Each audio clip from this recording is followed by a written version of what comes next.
اعوذ باللہ من الشیطان الرجیم بسم اللہ الرحمن الرحیم السلام علیکم ورحمۃ اللہ وبرکاتہ۔ آج کا ایک اور اہم سوال ہے روزہ کے متعلق ہی کہ بحالت روزہ کھانے پینے اور تعلقات زناشویی کے علاوہ وہ کون سی چیزیں ہیں جن سے روزہ دار کو پرہیز کرنا چاہیے، کہ وہ کون سی چیزیں ہیں جو کرنے سے کھانے پینے کے علاوہ جو چیزیں ہیں ان سے روزہ ٹوٹ جاتا ہے۔ روزے کے اداب و احترام کا تقاضا یہ ہے کہ روزہ دار ہر کام سے پرہیز کرے جو اس سے روزہ میں خلل یعنی روزہ ٹوٹنے کا اندیشہ ہو یا باعث ہو۔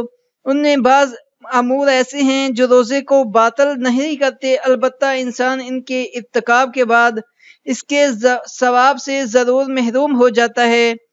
ان کی تفصیل کچھ حسب ذیل ہے۔ سب سے پہلا کام غیبت اور چغلی۔ غیبت کرنے سے روزہ کارآمد نہیں رہتا بلکہ اس ڈھال کی طرح ہو جاتا ہے جس میں شگاف پڑ چکے ہوں اور لڑائی میں بچاؤ کا کام نہ دے سکتی ہو۔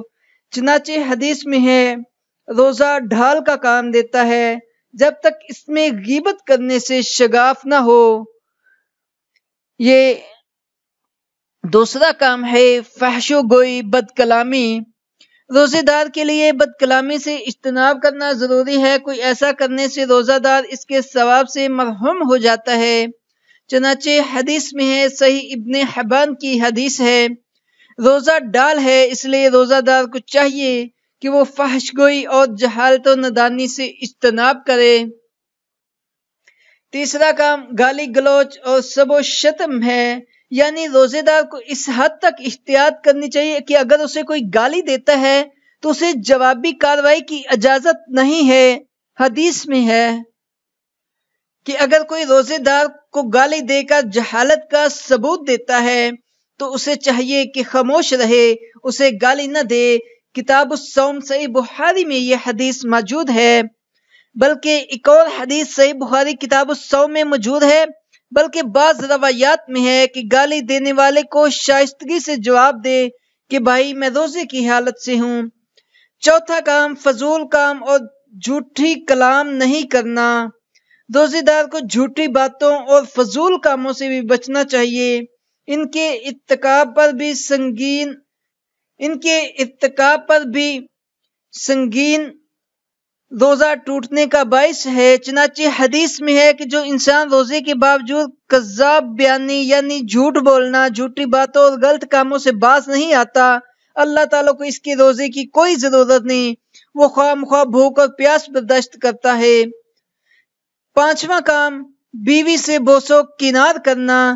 جو روزہ دار اپنی شہوت پر قابو نہ رکھتا ہو اس کے لیے اپنی بیوی سے بغل گیر ہونا جائز نہیں ہے۔ حضرت ابو ہریرہ رضی اللہ تعالی عنہ سے روایت ہے کہ ایک آدمی نے رسول اللہ صلی اللہ علیہ وسلم سے بحالت روزہ اپنی بیوی سے بغل گیر ہونے کے متعلق پوچھا۔ آپ صلی اللہ علیہ وسلم نے اسے اجازت دے دی۔ ایک دوسرے شخص نے یہی سوال کیا تو آپ صلی اللہ علیہ وسلم نے اسے منع فرمایا۔ حضرت ابو ہریرہ رضی اللہ تعالیٰ عنہ نے فرمایا کہ جس شخص کو آپ نے اجازت دی وہ بوڑھا تھا اور جسے منع کیا وہ جوان تھا۔ ابو داؤد کتاب الصوم میں یہ بھی حدیث موجود ہے، اور اگلی حدیث صحیح بخاری کتاب الصوم سے ہے۔ اس کی وضاحت حضرت عائشہ رضی اللہ تعالی عنہا ان الفاظ میں فرماتی ہیں کہ رسول اللہ صلی اللہ علیہ وسلم بحالت روزہ مجھ سے بغل گیر ہوتے اور بوسہ لیتے، لیکن وہ اپنی شہوت پر سب سے زیادہ قابو پانے والے تھے۔ روزے دار کو ناک میں پانی ڈالتے وقت بھی مبالغہ سے کام نہیں لینا چاہیے، مبالغہ پانی حلق میں اتر جائے۔ حضرت لقیط بن صبر رضی اللہ تعالی عنہ فرماتے ہیں کہ میں نے رسول اللہ صلی اللہ علیہ وسلم سے وضو کے متعلق سوال کیا۔ آپ صلی اللہ علیہ وسلم نے فرمایا وضو پورا کرو، انگلیوں کے درمیان خلال بھی کرو اور ناک میں اچھی طرح پانی ڈالو، لیکن اگر روزہ کی حالت میں ہو تو پھر ایسا نہ کرو۔